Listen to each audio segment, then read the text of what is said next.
Hello, I'm Kennedy Slushman, and I'll be going over parts C, D, and E of Experiment 6, Chemical Equilibrium, from the Honors 160 and Lab. So for part C, Farrell-Wien equilibrium, we have our equation here, balanced chemical equation, and the only stress done was an increase in temperature. This caused a color change from orange to colorless, and this reveals that an increase in temperature causes the reaction to shift in the reverse direction, because we go from orange Farrell-Wien to all of these colorless components over here. And because of this shift, we know that the reaction is endothermic because it shifts to the left. We're in the reverse direction. And adding to this, in the previous experiments, the equilibrium constant, K, was found to be greater than 1, which means the reaction is product favored. Moving on to part D, cobalt chloride equilibrium, we have our balanced chemical equation here, and the first stress is adding HCl, or in other words, we're increasing this ion here. And if we increase chloride, we are going to have a shift to the right due to this increase in concentration on the left side. And this was shown by a shift from pink solution to purple.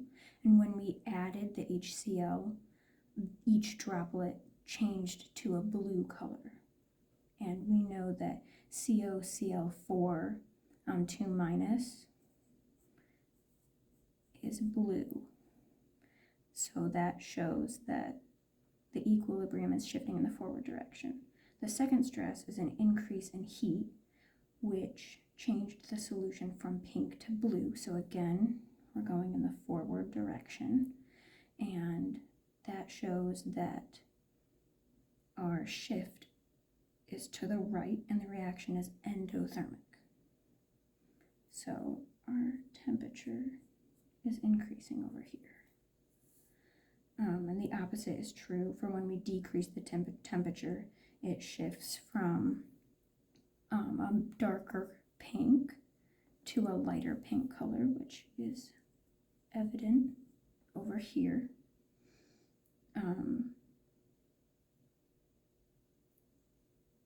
For our third part, part E, iron thiocyanate equilibrium, the first stress we have is an increase in temperature, and this causes the solution to lighten, which means there's a shift to the left this way, because this is red, and if we are getting lighter, we have a decrease in this concentration. This shows that the reaction is exothermic. So we're increasing the heat, it's exothermic, it's shifting to the left. For our second and third stresses, we're increasing the concentrations of this Fe3 plus and SCN minus.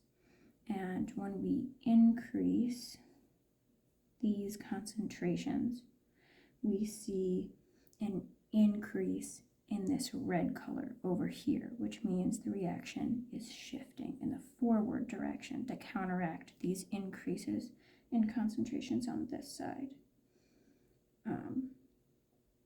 And our fourth stress is the addition of Ag plus combining with this anion here. So the cation and anion will combine, and that causes a decrease in this concentration here, which means in order to balance out this decrease, we're going to shift again in this reverse direction, and that's evident by the lighter color of the solution after we add the Ag+. And all of these can be explained through Le Chatelier's principle